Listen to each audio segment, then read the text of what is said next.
नमूना देने के लिए जा रहा हूं। आप देखेंगे तजर्बे की बात है, जो 10 का नोट होगा वो सबसे ऊपर की जेब में, जो 100 का नोट होगा वो बीच की जेब में, जो 2000 का नोट होगा सबसे नीचे की जेब में। मजमे में एक आदमी खड़ा हुआ, हजरत थानवी से पूछा, हुजूर आप पर्दा पर्दा करते रहते हैं, बुरका बुरका करते रहते हैं, ओढ़नी ओढ़नी दुपट्टा करते रहते हैं, ये कौन सी आयत में है, कौन सी हदीस में? तो हजरत थानवी ने फरमाया कि तुम्हारा 2000 का नोट सबसे नीचे की जेब में है, वो कौन सी हदीस में? अरे अल्लाह का बंदा, नोट की हिफाजत करते हो कि दौलत है चली जाएगी? अरे चली जाएगी तो वापिस आएगी, लेकिन औरत की हिफाजत करने के लिए तैयार नहीं हो। औरत क्या आबरू जाएगी तो कभी लौट करके नहीं आएगी। ट्रेन में सफर हो रहा है, हजरत शेखुल इस्लाम का सफर हो रहा है। एक अंग्रेज ने कहा कि मुसलमान भी अजीब कौम है, घर में औरत को कैद रखती है, जब औरत घर से बाहर निकलती है कफन लपेट देती है, कफन लपेट देती है। हजरत ने कोई जवाब नहीं। शरबत बेचने वाला गुजर रहा था, उससे कहा भाई नींबू है, चाकू है, दे दो, गिलास दो, नमक दो। नींबू काटा, रस गार लिया, शरबत बना करके जब पीने लगे तो उस अंग्रेज से कहा मैं तो ये शरबत पीता हूं, आपके मुंह में जो पानी आया आप उसी से सब्र कर लीजिए, उसी से काम चला लीजिए। तो हजरत का मतलब वो समझ गया। हजरत ने कहा कि देखो, तुमने कहा कि मुसलमान अपनी औरत को कैद में रखता है, जब बाहर निकलती है तो कफन लपेट देता है, बुरका दे देता है। जब बेपर्दा बेबुरका औरत सड़क पर आती है तो जिस तरह नींबू कटने से मुंह में पानी आ जाता है, उसी तरह आवारा लोगों के मुंह में पानी आ जाता है। आवड़ा ब्रिज आपने देखा होगा, अंग्रेज का दौर था, अंग्रेज हाकिम था, भी ये मुल्क आजाद नहीं हुआ। एक लड़की बेपर्दा चल रही थी, एक पीछे से एक लड़के ने छेड़ दिया उसको, दोनों लड़का लड़की का मुकदमा अदालत में आया, अंग्रेज हाकिम है, अभी ये मुल्क आजाद नहीं हुआ। तो अंग्रेज ने, हाकिम ने लड़के से पूछा कि तुमने चलती हुई लड़की को क्यों छेड़ा? कहा हुजूर मेरा कसूर नहीं है, चूल्हे की आग जिसको चूल्हे में रहना चाहिए वहां से निकल करके पेट्रोल पंप में आ गई है, कसूर पेट्रोल पंप का नहीं है, चूल्हे की आग का है। अंग्रेज बड़ा दूर अंदेश था, समझ गया। उसने लिखा अपने जजमेंट में, माहे तैयबा रिसाला निकलता था 1952 में, इस मुकदमे को लिखा है कि उसने कहा कि ये लड़का बेकसूर है, लड़की को सिरवार है, इसको सजा मिलेगी। क्या सजा मिलेगी? 1 साल उस बुरके में रहना पड़ेगा जिसको लेकर के नबी सल्लल्लाहु अलैहि वसल्लम आसमान से जमीन पर आए। औरंगजेब बादशाह का दौर है, एक औरत के खिलाफ मुकदमा हो रहा। उस लड़की का केस क्या था कि उसने औरत होकर के 4 मर्दों से निकाह कर लिया था एक साथ। तो बादशाह ने कहा कि ओ नादान लड़की, जवाब दो, तुमने औरत होकर के 4 मर्दों से निकाह कैसे कर लिया? कहा क्या गलत किया? जलसे में गई थी, मसला सुना था, अमल किया। तो बादशाह सर पकड़ करके बैठ गए, चोरी भी है, सीना जोरी भी है। तो बादशाह ने कहा कि क्या मसला सुना था? कहा मसला ये सुना था कि लोग जिना क्यों करते जबकि 4 शादी की इजाजत है। ये मर्दों के लिए कहा था कि औरत के लिए कहा? मैं इतना ही सुना था। उसके बाद तो होटल चली गई थी हलवा पूरी खाने के लिए।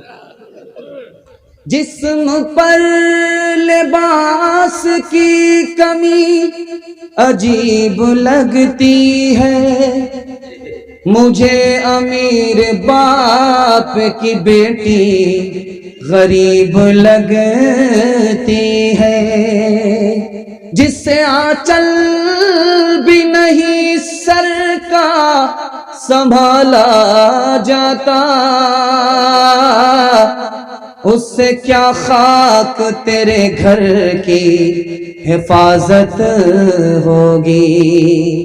क्यों हया छोड़ के बेपर्दा हुई जाती हो, कुछ नहीं पास रहा दीन की गैरत के लिए, कुछ नहीं पास रहा दीन की गैरत के लिए। रोज रूबरू महशर में माबूद के जब जाओगी, लेके क्या जाओगी तुम अपनी बारात के लिए? देखो इस्मत का दुपट्टा न सरक में पाए, हर नजर घात में बैठी है शरारत के लिए।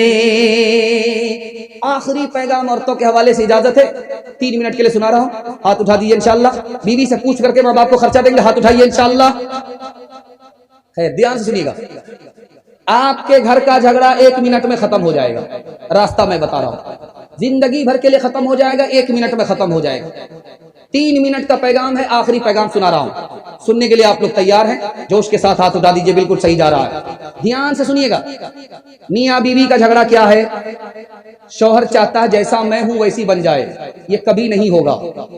आप उसको अपनी हालत पर छोड़ दीजिए और मुआहदा कीजिए कि तुम मेरे माँ बाप की खिदमत करो, मैं तुम्हारे माँ बाप की खिदमत करूंगा। 40 साल का झगड़ा एक ही दिन में खत्म हो जाए। सास अपनी बहू को बहू ना समझे, बेटी समझ ले। बहू अपनी सास को माँ समझ ले। माँ बेटी का इतना मुकद्दस रिश्ता होता है कि झगड़ा होता ही नहीं। ननद अपनी भाभी को बड़ी बहन समझ ले, भाभी अपनी ननद को छोटी बहन समझ ले। बहन का इतना मुकद्दस रिश्ता होता है कि झगड़ा ही खत्म हो जाता है। एक औरत आई झाड़ फूक करने वाले के पास, और तनवीर जकी यहां बैठा हुआ, ये उल्टा चरखा भी घुमाता है।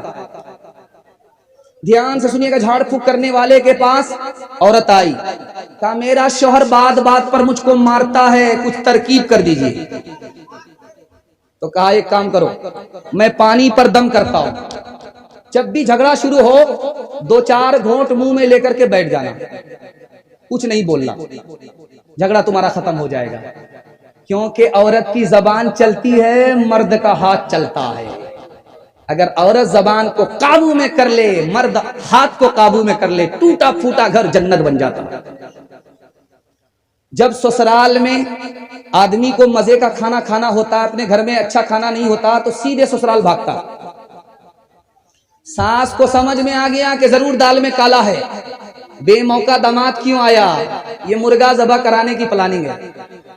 तो सास ने सोचा कि अगर एक दिन खिला देंगे बढ़िया खाना, रोज आएगा खाने के लिए, आज ही सबक सिखा देते, कभी नहीं आए। तो सास ने खिचड़ी बना करके दामाद को दे दिया। अब खिचड़ी देख करके दामाद का गुस्सा अर्श पर चला गया। अम्मा ये जेल खाना है, मैं कैदी हूं कि खिचड़ी खाऊंगा। कहा बेटा खिचड़ी को बुरा भला मत कहो, इतनी अच्छी ग़िज़ा है, अमीर भी खा लेते हैं, गरीब भी खा लेते हैं, किसी का पेट खराब नहीं होता। समझ में आ गया कि बुढ़िया नहीं है, अजूबा है, मुर्गा बचाने की प्लानिंग। तो दामाद ने कहा कि अम्मा रूखा सूखा कैसे खाया जाएगा, घी तो ला करके दे दो। बुढ़िया 1 नंबर की कंजर थी, कंजूस थी। एक जगह जलसा हो रहा था, तो किसी का रिकॉर्ड ही नहीं था 10 रुपया से ज्यादा कोई इनाम देता हो। जो भी शेर पढ़े 10 रुपया, जो भी शेर पढ़े 10 रुपया। अब शायर भी 10-10 रुपया लेते लेते उकता गया, कोई इसमें 100-50 वाला नहीं है। एक हाजी साहब खड़े हुए, 100 रुपया दिया। इन्होंने तारीफ किया, वाह हाजी साहब मुबारक हो, वाह हाजी साहब मुबारक हो, आपने क्या मेरा दिल जीत लिया। उसके बाद फिर शेर शुरू कर दिया, तो देखा हाजी साहब खड़े, कहा हाजी साहब आप तो बैठ जाओ। कहा नहीं, वो 90 रुपया हमारा वापस कीजिए, इसलिए 100 रुपया। तो ऐसे ऐसे कंजर होते, ऐसे ऐसे बखील होते। तो बुढ़िया 1 नंबर की बखील थी, कंजर थी। उसने छुपा करके घी को रखा था कोठी में। जब दामाद ने बोला कि घी दे दीजिए, लाज लिहाज में लेकर के आ गई। ढक्कन जो खोला तो जल्दी में हाथ में हरकत थी, घी ज्यादा गिर गया। अब बुढ़िया को लालच हो गया, सारा घी तो दामाद ही खा लेगा। मंतिक से कहा बेटा अकेले खाओगे बरकत नहीं होगी, साथ में शामिल कर लो, बरकत ही बरकत होगी। अब दामाद को समझ में आ गया ये बड़ी खटासी, ये अकेला मुझको खाने नहीं देगी। तो लाज लिहाज में दामाद कहता आप तो मेरी माँ की तरह हो, साथ में खा लो, क्या दिक्कत है। अब बुढ़िया ने प्लेट को देखा तो घी दामाद की तरफ ज्यादा गिरा हुआ था। बुढ़िया ने दिमाग लगाया कि उधर से इधर टानना। बुढ़िया ने कहा बेटा मैं तुमसे नाराज हूं, इसलिए कि फला महीना मेरी बेटी को तुमने ये दुख दिया है, ये दुख दिया है, ये दुख दिया है, सारा घी रखा। तो दामाद कहता है कि अम्मा कौवे से ज्यादा कौवे का बच्चा चालाक होता है। अगर मैंने वो दुख दिया है तो ये सुख भी दिया है, ये सुख भी दिया है, ये सुख भी दिया। दुख सुख को मिलाना पड़ता तब जिंदगी कटती है। जो न देखा न सुना है वो हुआ करता है, अब तो बेपर का परिंदा भी उड़ा करता है, अब तो बेपर का परिंदा भी उड़ा करता है। गालियां कोई दुआ कोई दिया करता है, अपना हर शख्स का किरदार हुआ करता है। अपने घर में भी सुकून से नहीं रह पाता मैं, अपने घर में भी सुकून से नहीं रह पाता मैं। रोज घर में मेरे तूफान उठा करता है, रोज घर में मेरे तूफान उठा करता है। बस 3 वादा आपसे लूंगा, अल्लाह की इबादत करेंगे, जलसा जिंदगी भर के लिए कामयाब हो जाएगा। हाथ उठाइए इंशाअल्लाह। रसूलुल्लाह की इताअत करेंगे इंशाअल्लाह, मखलूक की खिदमत करेंगे इंशाअल्लाह। 3 काम छोड़ दीजिए, आपके घर में कभी आफत नहीं आएगी, तजर्बा करके देख लीजिए। गिरबान पकड़